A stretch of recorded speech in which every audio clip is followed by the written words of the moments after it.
Welcome back to A Real Pain, the movie podcast where two generations clash it out to decide whether or not their movies deserve to be considered a classic or not. I'm Matthew, a Gen Zer. And I'm John, a millennial. And today, we just got done watching The Backrooms. Let's get into it.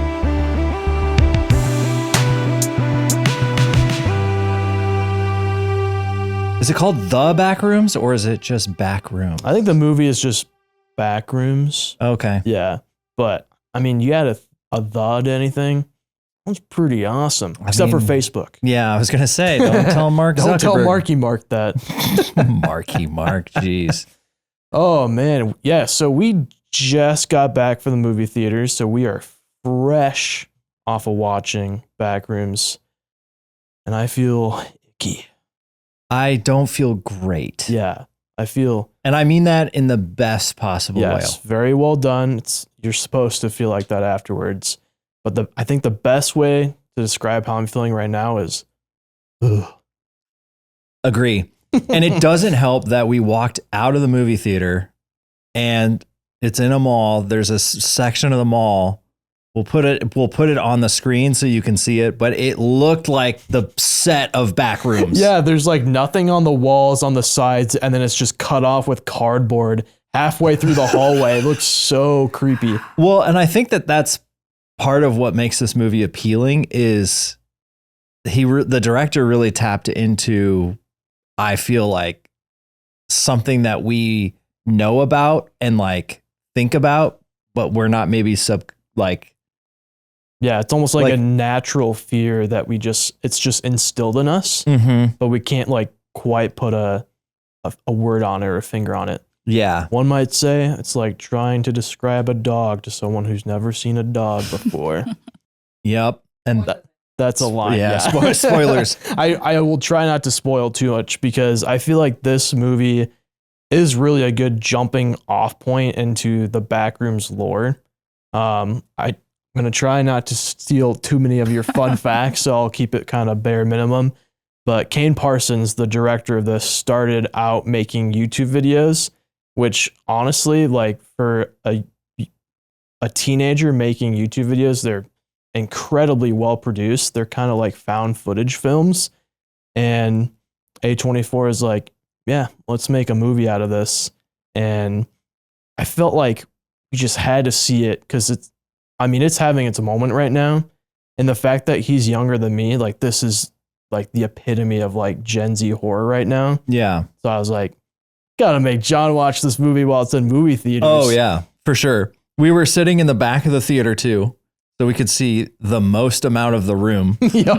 And that was mainly so we could take notes on our phone if we needed to and not disturb anybody. Yeah, we didn't want to do that. Yeah, can't ruin people's movie experience because that's what it's all about. Exactly. Well, before we get into it, you want to hit us with the premise? Yes, I'll do a very light premise because gotta see these movies in theaters, support up and coming directors. But basically it's about this furniture store owner, Clark. He's kind of like, he's not doing the best. He's going through some stuff. Yeah, mentally right now. And so he is meeting with this therapist. And she's kind of like, hey, you need to like try and explore more. You're a little lonely. So one night he's sleeping in his furniture store and he sees a little glimmer of light on the wall. He's like, what the heck is this? And he pushes through and he's in the back rooms.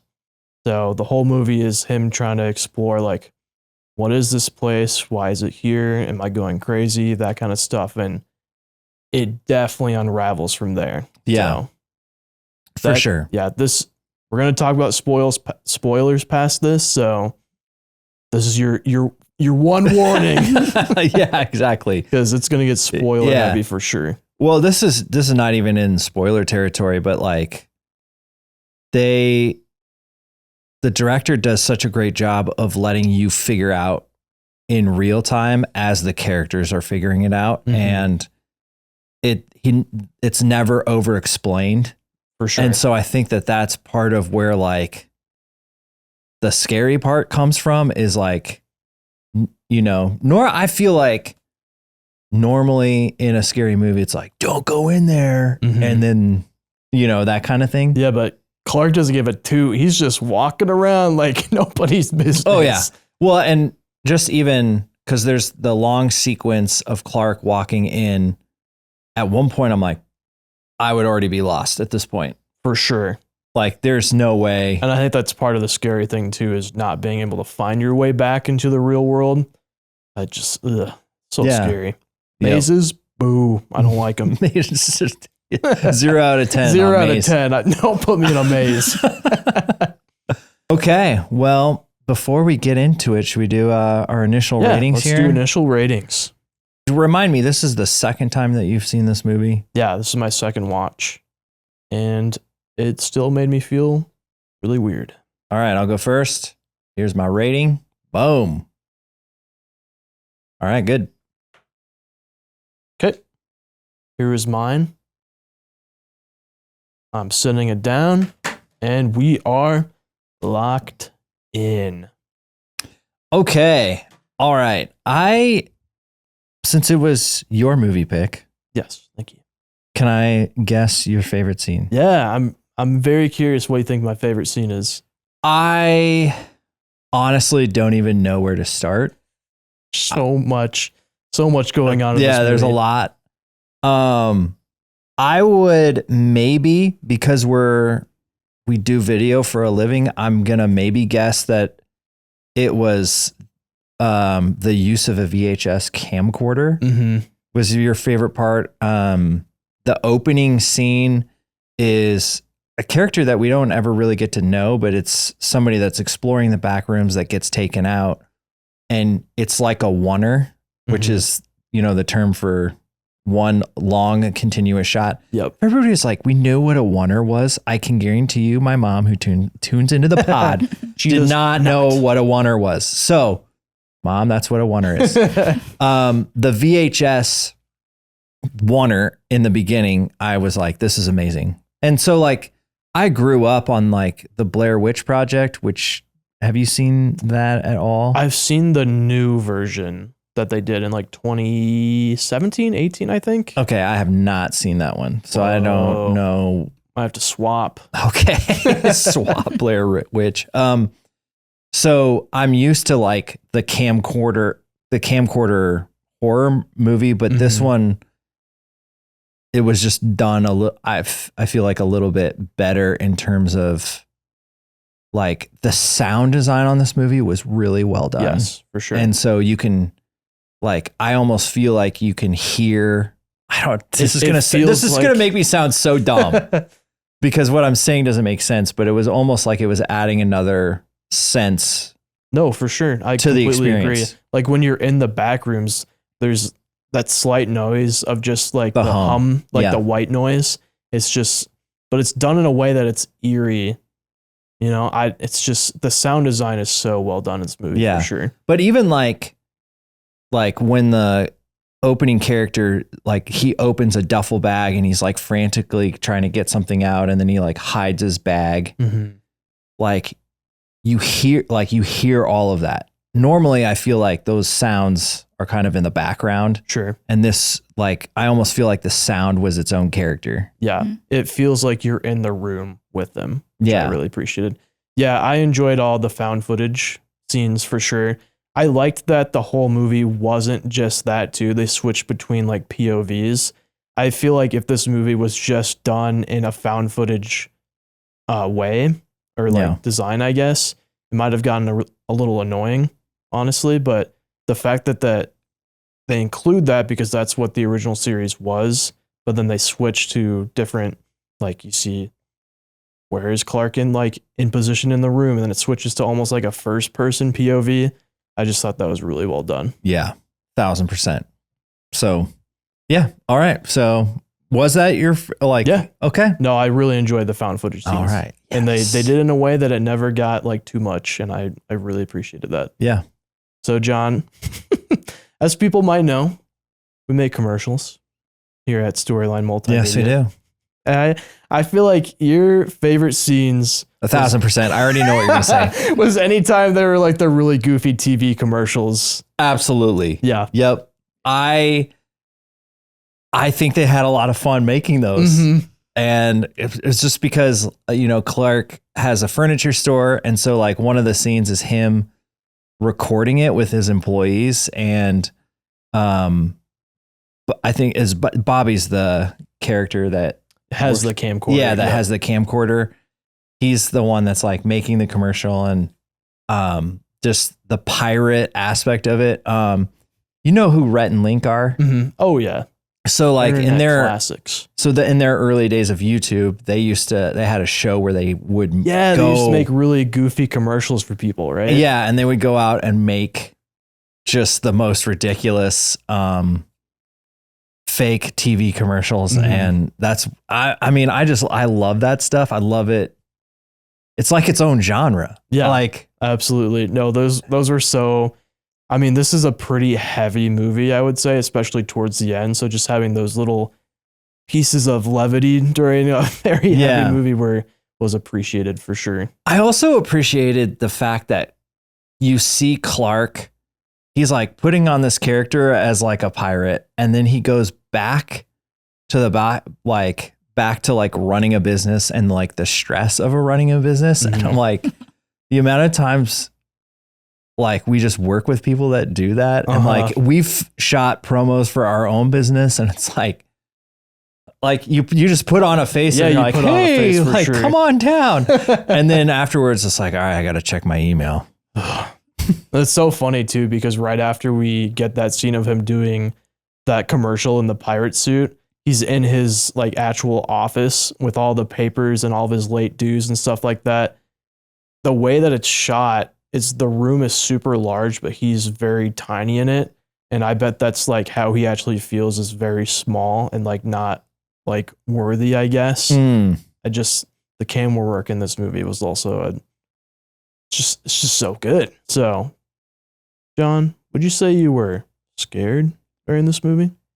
I was kind of explaining this on our way out in the parking lot.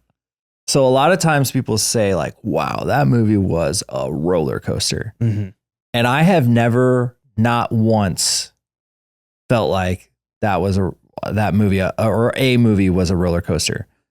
But I'm like, because I took my notebook and I had my phone, and there were moments where I'm like grasping them so hard, and I'm like, I know it's gonna happen. Mm-hmm. When is it gonna happen? And then it doesn't happen, and then it just makes me like even like, oh my gosh. And then what you find out is like the main, like, not villain, I don't know what the right word is, but like the main monster. The monster antagonist, if the you will. antagonist. It's so weird, and it's like it shouldn't be scary. Mm-hmm. That's what I kept feeling, is like that shouldn't scare the bejesus out of me, but it is, and I don't like it. Yeah, that just the whole last scene. So this is towards the end of the movie. Clark is like, you know what? I want to live in the back rooms. I don't fit in anywhere else, but I fit in here because it's really weird. And I'm really weird. And so he like calls his therapist late at night. He's like, hey, like I figured myself out essentially. Like I'm not coming back to any more like of our meetings. So she's obviously very concerned. So she goes in, checks on him, and then she finds the door that leads into the back rooms.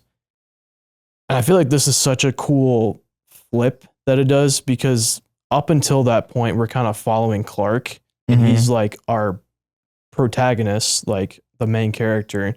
But then once she enters the back rooms, he kind of becomes the antagonist at this point. And Mary, the therapist, is like, Clark, are you okay? Like, what's going on? And he like slowly creeps out of the hallway, and he's like, you're being too loud. Which is so creepy. It was very creepy. Yeah. And he's like, don't worry, you're safe. But then he like chokes her out to basically pass her out. And she wakes up, she's chained to a chair. And this is his big monologue. And he's like, yeah, this is where I belong. These are my people. And that's the other really creepy thing about the back rooms, is that it is essentially copying pieces of reality and morphing them into like very twisted versions of them.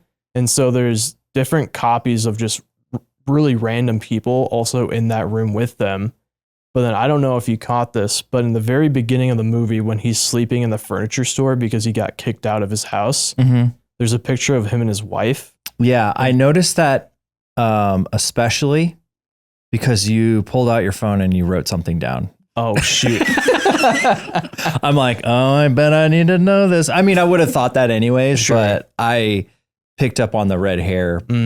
Yep. For that scene. Yeah. Yeah, she's a redhead. So he's like, yeah, somewhere out in the real world, there's this guy in a blue shirt. There's this guy with a lamppost. But then he turns around and he doesn't say anything because it almost looks like he's so disgusted because that's like a copy of his wife. And so eventually Mary's basically explodes on him and is like, the reason your wife left you is because you never stop complaining. Nothing is ever your fault in anything. And she's like, honestly, I don't know if I can help you. I don't know if you can ever change. And then he's like, okay, so yeah, I'm just going to stay here. But then the copy of his wife runs away. And then you see the giant pirate Clark come through the door. And it's just like, it's just such a cool metaphor because that is the physical representation of his inflated ego. And the fact that the copy of his wife, like that is such an instilled fear that she runs away from that. It's just such a cool detail. Yeah, totally agree. And his ego got him killed in the end too. Yep. We don't have to change. We don't have to change. Giant chomp out of his shoulder. Yeah. Ugh. I would say, just piggybacking off that, I think the most unrealistic thing about this movie was that a man from 1990 was going to therapy. What? Yeah. I'm like, sorry, yeah, that caught me off guard. I'm like, I don't think this happened. No, with his line. The backroom stuff, I believe. Yeah, that can happen. But a man going to therapy? No freaking way. No, his line where this is after the first scene where he first discovers the backrooms.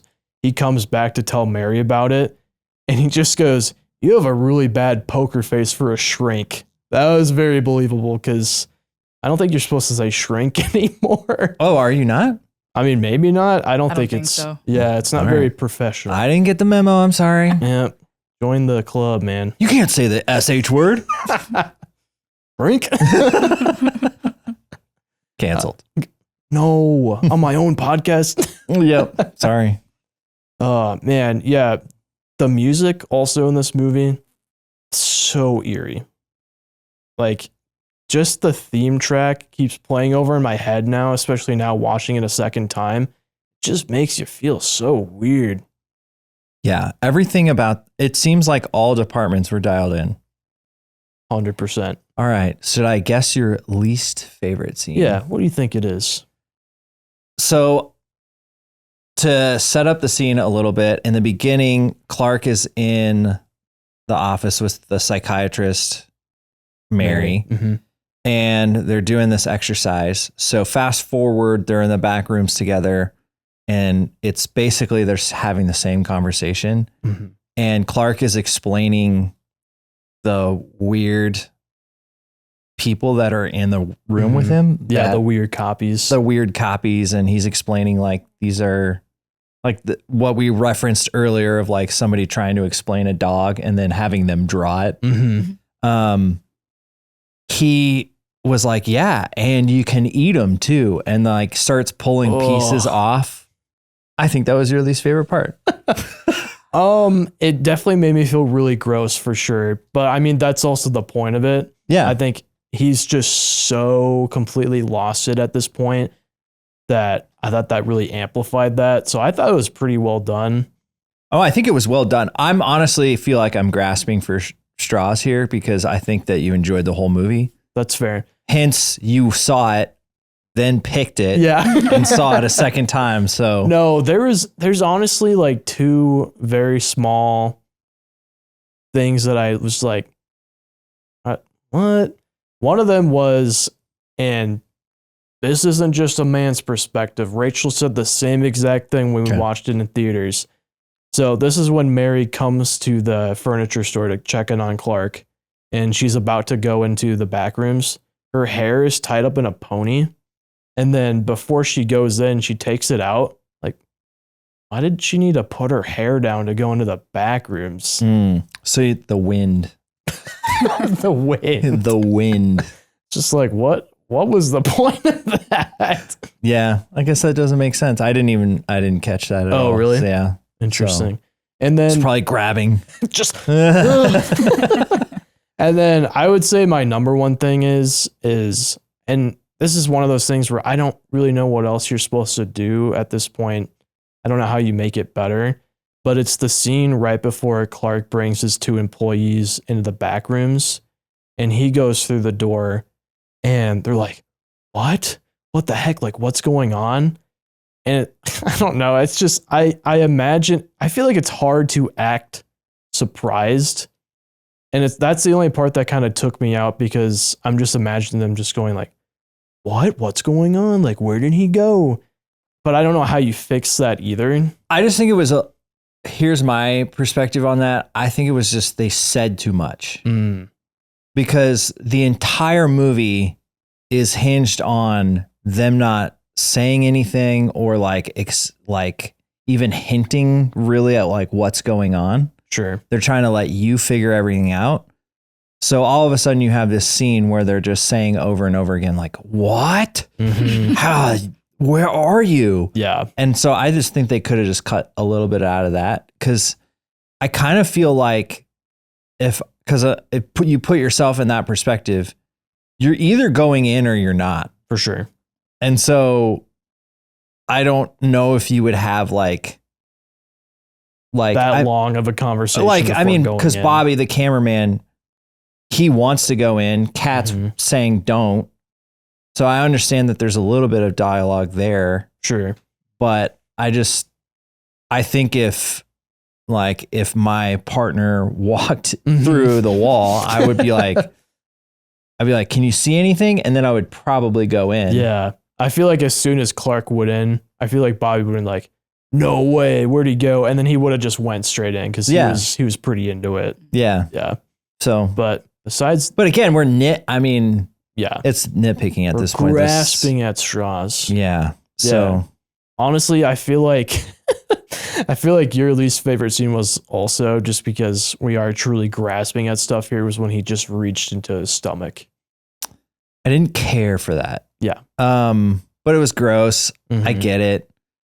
Honestly, I think since we're nitpicking, I think I would just have to, I would say maybe my least favorite part is the ending. Okay. And I'm only saying that because, so for context, Mary is found by the scientists that are studying that place. And she's being interviewed with by Phil, the scientist, who's played by Mark Duplass, who I don't know if I'm saying his last name right, and I apologize if I'm not, but close enough. And it's so fun seeing him in these indie films and like backing these indie films, because I know him from The League.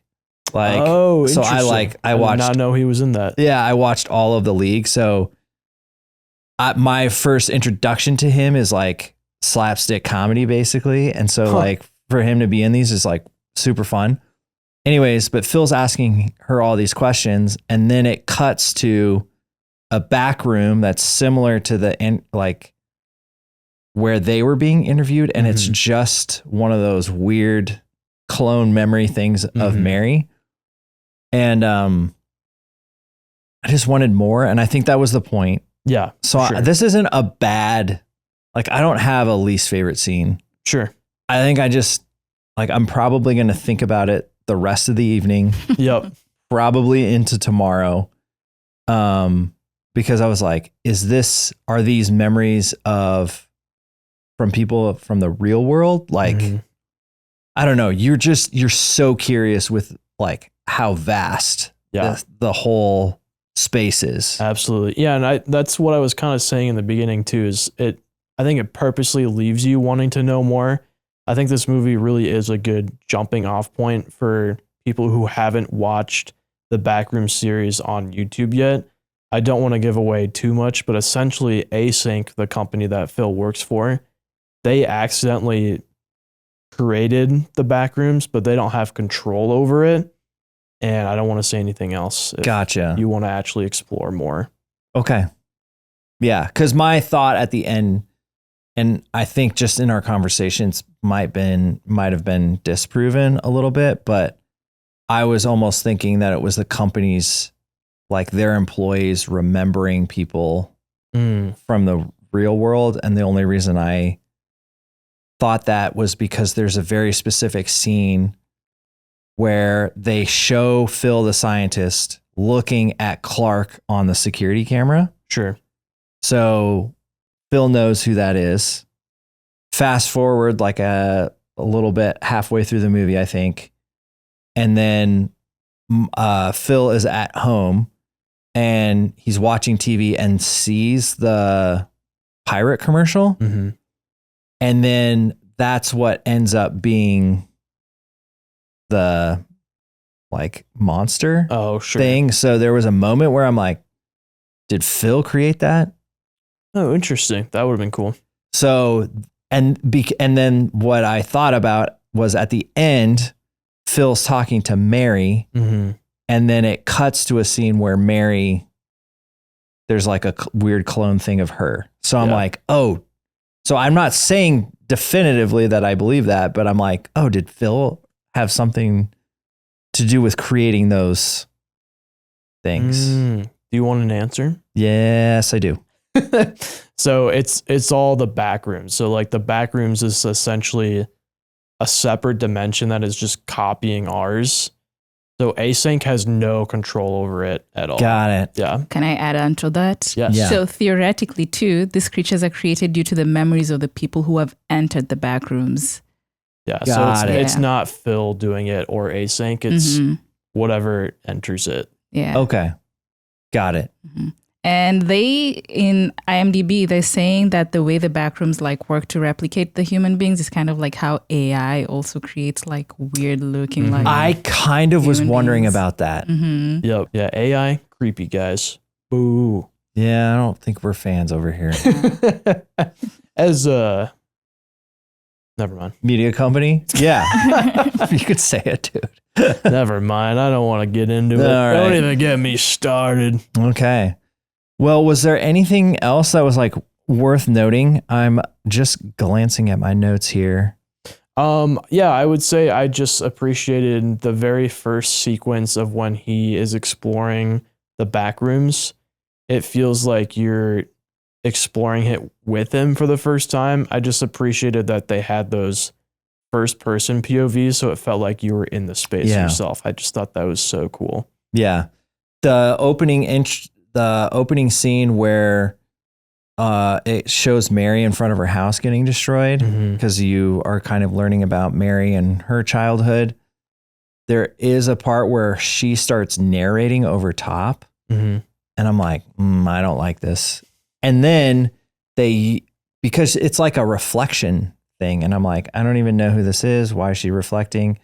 But then it transitions to her therapy appointment where she's actually talking to Clark. And I'm like, that's pretty dope. That was very well done. So I owe the movie an apology. Wow. Sorry, Kane Parsons. You heard it here first. Yeah. No, honestly, everything about it was amazing. And I'm super stoked that he was able to, start on YouTube and then to make like this, and the guy who made Obsession. I can't wait to see Obsession. Yeah, he had a really cool quote where he was like, essentially 5-10 years ago, to really make it in the film industry, you wanted to get like a big company behind your movie to put it out in theaters. And YouTube was basically a last resort. Like, you didn't want your movie to end up on YouTube. But now YouTube has almost become a launching off point for young creators. Yeah. I think that's just so cool. We're going to have to bleep this out, but the Christmas room is so fun. That was so that watching it the first time, that was the one that genuinely made me like jump out of my seat, where he peers around the Christmas tree and little tiny creature that turned on the light. And then actually seeing something run after him for the first time. Yeah. Oh, that was so scary. Yeah. All around, this is a great movie. Yeah, so well done. I'm glad you enjoyed it, because I mean, I guess you mentioned you watched like Evil Dead. Do you enjoy horror movies? I do, but like for context, like once we started having kids, we just kind of phased out of horror and I don't think Emily, my wife, liked it before kids. Maybe it was passable, but because I remember, I don't remember what season of Stranger Things because how long has Stranger Things been going? Has it been like 10 2016, years? Yeah.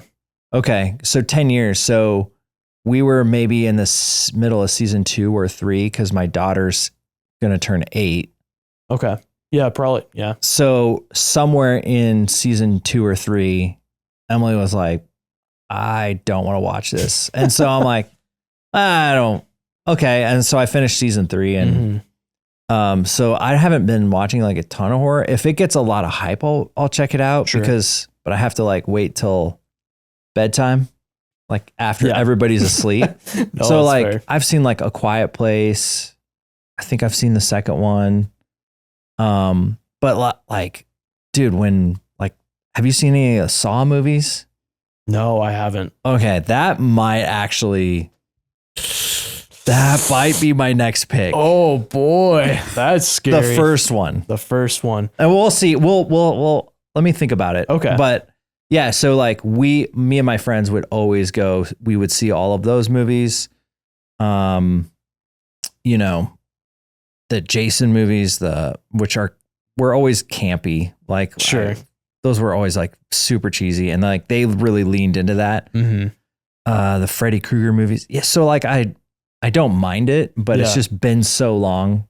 Like I can't tell you the last time I saw one in theaters. Yeah. So, I mean, as a millennial who hasn't seen a horror movie in so long, would you say after watching this still got it, or have we kind of lost our way?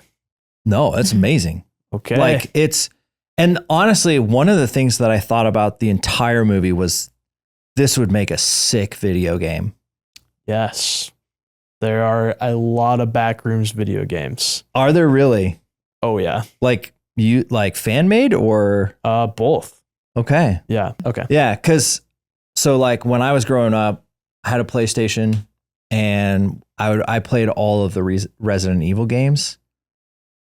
And so I'm kind of excited about the remake that they're doing because it looks more true to the game. That's true. But the game, it was always like you just walked into a dark room and you didn't know anything, and you like had terrible equipment. Like you had like a shotgun with like two bullets, and like because you had to go find everything. Like you're picking everything up, right? And so like even there's a scene like where Mary's in the store, but it's like the alternate backroom store, and she's getting chased by the Pirate Clark. The Pirate Clark. And she falls and she grabs something and then like uses that to like swing at him. And I'm like, yeah, this is a game, dude. Yep, for sure. Yeah, I hope people give this movie a fair chance. I think there's a lot of fan-made video games online, specifically on Roblox. Okay. So I could maybe see somebody being like, oh, this is just the movie version of that dumb game that like my 7-year-old cousin plays. Oh. But it's so much more than that. Gotcha. Isn't it kind of cool that we live though in a world where it's like people are just going to go make a game? Yeah. Like that's sweet. And anybody can play it. It's wild. That's what Weird Science wanted. Yeah. It's a different game. It's a whole different movie too. All right. Well, should we get into our final ratings? Yeah, let's do some final ratings and some fun facts. Some fun facts that are going to be loaded with spoilers. So, well, you've already hinted at this. I'll mention it, Matthew. But Kane Parsons is the youngest A24 director at only 19. And the thing is, A24 discovered Kane Parsons on YouTube. And then they were gonna they pitched the movie to him, and he was gonna direct it much sooner, but it was put on hold because of the Hollywood strike. Oh, okay. So I'm thinking this would have happened a long time ago too. Yeah, because his YouTube series started in 22. Okay. Yeah. Okay. Yeah. It's pretty fire. Also, do you guys remember the fly before Mary entered the Backrooms? Do you remember there was a fly? Yeah, it came with her, didn't it? Apparently, that fly just showed up on set. It was not supposed to be part of it was not scripted. That's awesome. I Yeah. love that kind of stuff. And it would not go away. It's so crazy because even the sound design of the fly, you could just hear it just Yeah. buzzing around. That's awesome. Yeah. Oh yeah, do you have the fact of where the original Yeah. image came from? Yeah. Yeah, So yeah, you should. I should do that. Okay. Was it the Sycamore Mall in Iowa? Yeah. Yes. The Backrooms is a concept. So it originated from a 4chan thread in 2019, and the thread featured a single still image of empty yellow rooms, and it read, "If you're not careful and no clip out of reality in the wrong areas, you'll end up in the backrooms where nothing but the stink of old moist carpet, the madness of mono yellow, the endless background noise of fluorescent lights at maximum hum buzz, and approximately 600 million square miles of randomly segmented empty rooms to be trapped in. God save you if you hear something wandering nearby because it sure as hell has heard you."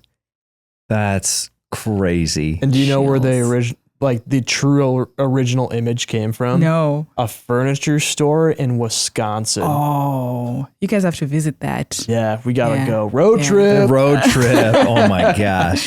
So the production built around 30,000 square feet of backrooms, and it led to some crew members occasionally getting lost on set. That is so cool. Yeah. Yeah. But also the fact that they actually built this, I love Yeah, that. I saw a picture of the warehouse. Mhm. It's pretty from above Uh-huh. looking down so you can see all the light fixtures and stuff. And I'm like, this is so cool. People making stuff just warms my heart. Did you have the number of how much it cost to make the movie? Was it less than $1 million? This was just under 10 million.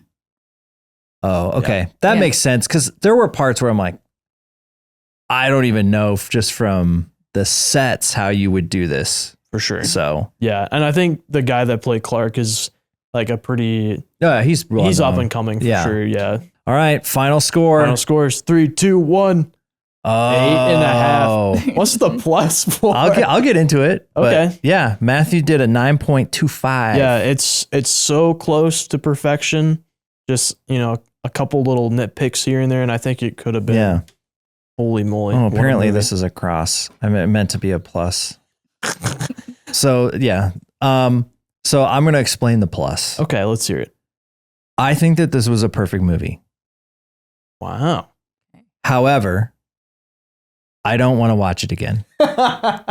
So That's fair. so and good conscience, I can't give it a 10 because a 10 implies that I want to watch it over and over again. Mm-hmm. So I was trying to figure out what number do I give it. And I feel like the plus adds something. I don't know what it is, but 8.5 plus 8.5 plus. means well done. Super great. Freaked me the hell out. Keep it away from me and my kids. But if I'm ever going to go into an office building ever again, I won't watch that. Not alone, not abandoned for sure. Okay. For the next movie, I know that I talked about wanting to do Saw, but we have to postpone because the 4th of July is right around the corner. America just had to have a birthday. 250, baby. And there's no better sci-fi movie that revolves around the July 4th. I almost had a stroke. Than Independence Day with Will Smith and Jeff Oh. Goldblum. Jeff is in this movie? Dude, he is this movie. Dude, I'm seated. I'm seated for this movie. Hey, let's go. So if you get a second, check out Independence Day and then come back next week and we'll talk about it. See if it holds up or not. Yep. Dope. All right. Well, this has been fun. This was super fun that the three of us got to go out to a movie too. And again, that mall, I never look at it the same way. Hopefully it's open. but make sure to go to your local movie theaters if Yeah. you can. Yeah, support it. And until next time, it's been a real pain. Bye.